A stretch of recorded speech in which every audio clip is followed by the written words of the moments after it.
welcome to the August 2019 clip from Pilates Leeds, and I'm going to do quite a few little exercises this time, and there are different ways of working your abdominal exercises that just vary a little from the classic ones where you lie down and do your ab curls like that.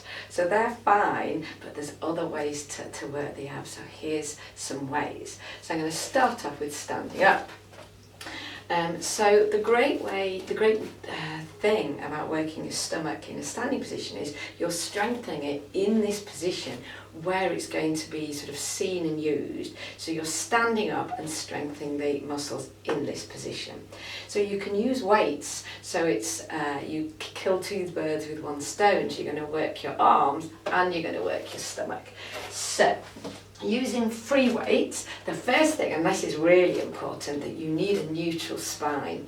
So you've got your pelvis to rib connection, the abs are switched on and working enough to sustain that neutral spine, or neutral pelvis. And then the effort with the stomach is that you're going to keep stable under the load of the exercise. So there's various things you could do. For instance, you could do front raise. And if you do two arms as opposed to just one at a time, you feel that challenge to your trunk stability. Another example would be overhead press. Or another really great one, and I think this is the strongest of all for the abs actually, you're going to do a tricep exercise. So neutral pelvis, arms straight, bend and straight. Now that's a great one for the stomach. And you're also working the back of the arms. What could be better? Now, just to point out, if you don't have weights, you could use an exercise band. It doesn't work for all things, but it would certainly work for front raise, and it would work for lat raise.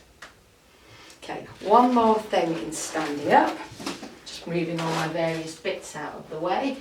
And this is an exercise that's going to work your hip abductors, your outer glutes, and stabilise with the oblique muscles of the waist. It's a great exercise, and it's going to work your balance. It's quite entertaining as well. So arms out, leg out. So you've got one hip abductor, two hip abductors, two arms, and your obliques, your waistline muscles stabilising you. I'm doing that thing where I forget to breathe. So silently, breathe in, breathe out, go. And come back. Okay, so that's some standing exercises. Next, I'm going to do some stuff in all fours.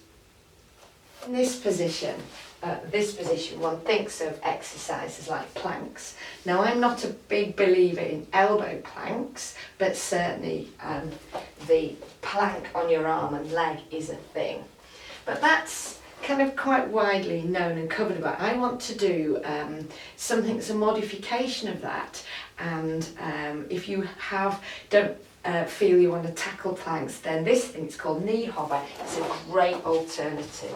So you've got your all fours position. So straight away the stomach is stabilising you from underneath, and you're watching that it's allowing you to keep rib pelvis connection and not letting the stomach gape and the back arch. So abs engaging before you even start really, and then you're going to load the body by tucking your toes under and lifting the knees. And that's a strong worker of the stomach. Sometimes people can't handle the toe tuck. You can put your feet on a block like that and not toe tuck, but it's loads harder. It still works, but it's loads harder because you don't have that kick back, that support through the toes. Variation on the theme.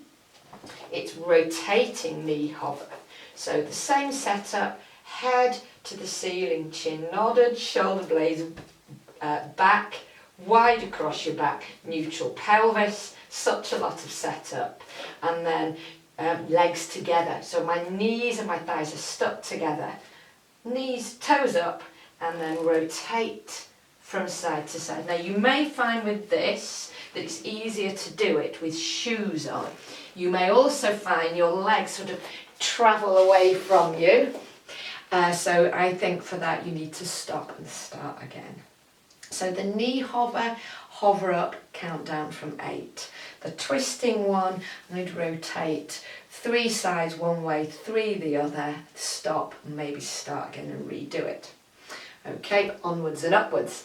The next thing is a seated exercise, and so it's another one that's going to work your upper body as well. So sit. Often you need blocks, so a thick book if you haven't got blocks, but the block is just to help you sit a bit taller. Now I'm quite flexible in my back line, so I only need that, but honestly use more blocks if you need it to get the height. You do need a downer band for this. It's a seated row, so the shorter the band, the harder the exercise, and you're going to sit tall, and straight away the stomach is stabilising you against the load of the exercise, which is pulling the band. So you've got a bicep curl, the front of the elbows are working, and then pull through, and you squeeze the shoulder blades together a little bit, and you're working in between the shoulder blades. Control it coming back. I'll tell you what, after 10 of them you'll feel it. Work your biceps, your rhomboids, and you stabilise through the abs. Great opportunity. And again, you want your abs to be strong, stable and toned in a seated position, because that's where they're going to be seen, that's where they're needed. So why not sit and work them? So while we happen to be passing the floor and we're seated, there's I want to show you another one. Now you can do this with or without a ball. The ball just makes life a little bit easier, but you haven't got a ball, you can do it without. No blocks. You're sitting as tall as you can manage. It might be a little bit curved, doesn't matter too much. And you are going to flex the spine and work particularly the lower abs. This is where this is good. It's the lower part of the stomach. So you're going to sit tall and the arms are out in front of you. If you have a little bit of tightness in your hamstrings, bend the knees and do this. Honestly, that can make life easier for you. Some people, they don't mind. Tight hamstrings, bend the knees, take the tension away. And then breathe in, breathe out. Tilt the pelvis, curve the lower back, the abs start to work, and the further you go back, the more they work. The ball is going to block you and make it easier for you to stop, breathe in again, and curve back and breathe out and sit tall. It is possible to do it without the ball. It's just the ball blocks you nicely and makes it a lot easier to stop and come back. So there's me using my stomach. I'm curving and stretching through my lower back, stopping, and then I'm curving and coming back.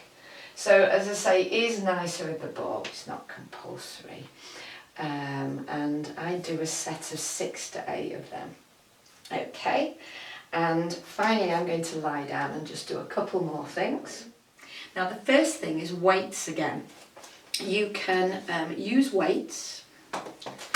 And again, straight arm overhead press. That's a great one. And the further you take your arms, you get more pull through the shoulders, but the temptation is to arch the back. So the stomach is stabilising you into this remaining neutral position. So that's where you get the ab work from. It's a great one. And as I said, you work your shoulders as well. What's not to like? While you're here, you could do a chest spine. Now I'm actually blocked by the wall, but I'm just going to continue, and you can see I can only go one way and then you come towards you, and that's not as obvious as a stabiliser of ab work, but you get this amazing opportunity to work into the shoulders, the chest and the arm. Take the arm to the floor and come back, but you do 2 arms at once, not 1. And here's my and finally.